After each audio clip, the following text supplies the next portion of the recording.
See, madness, as you know, is like gravity. All it takes is one bad day. If you ask people what the best version of the Joker is, the answer would probably range from Heath Ledger's portrayal in The Dark Knight, Joaquin Phoenix's Joker, or perhaps how Alan Moore wrote the character in The Killing Joke.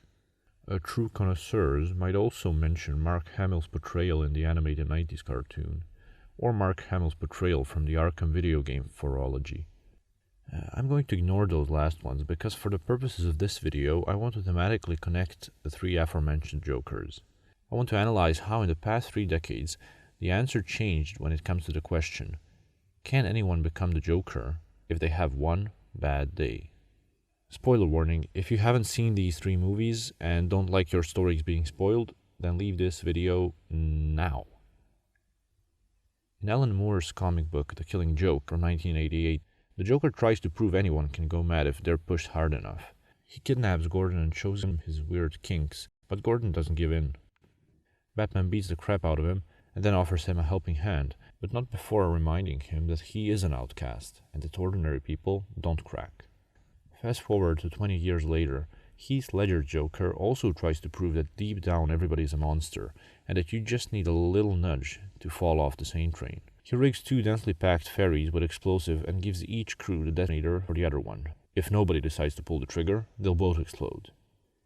Meanwhile, he grills Harvey Dent's grumpy side up and then becomes Two-Face, so it's up to Batman once again to give him the helping hand.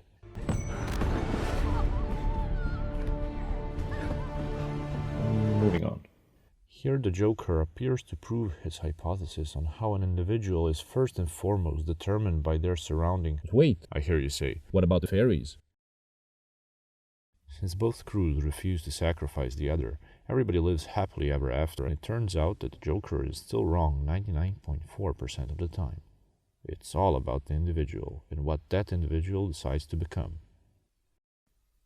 So, how did we get from that to this? That's what this whole thing is about. The whole system. Recently announced he's running for mayor. Will be attending the vote. Mike remembers that Thomas Wayne first referred to The Joker in Joker 2019 is not only the protagonist, but he also represents the everyman facing everyday troubles in Gotham. Billionaire kids going around beating up mentally ill people, well, they're the bad guys here, and the movie suggests they're part of the problem. Arthur Fleck is knocked around to such an extent that we as the audience aren't surprised when he finally snaps. But here, the Joker isn't an anomaly, nor a mistake. He's the product of a society which treated him like trash, and then they got what they deserved. Of course, not everybody will literally become the Joker if they have one bad day. The movie itself is critical of the protagonist and his refusal for solidarity with others. That's a topic for another time. The message of Joker 2019 is that he wasn't born that way, but made that way because of a society that treated him poorly. Still, it's interesting to see how the discourse moved from bad guys are bad because they're plain evil towards systemic issues, which allow for the creation of bad guys in the first place. In short, that's the difference between individualism and dialectic materialism. Bye! That's right, Mary. I'm not political. I'm just trying to make people laugh.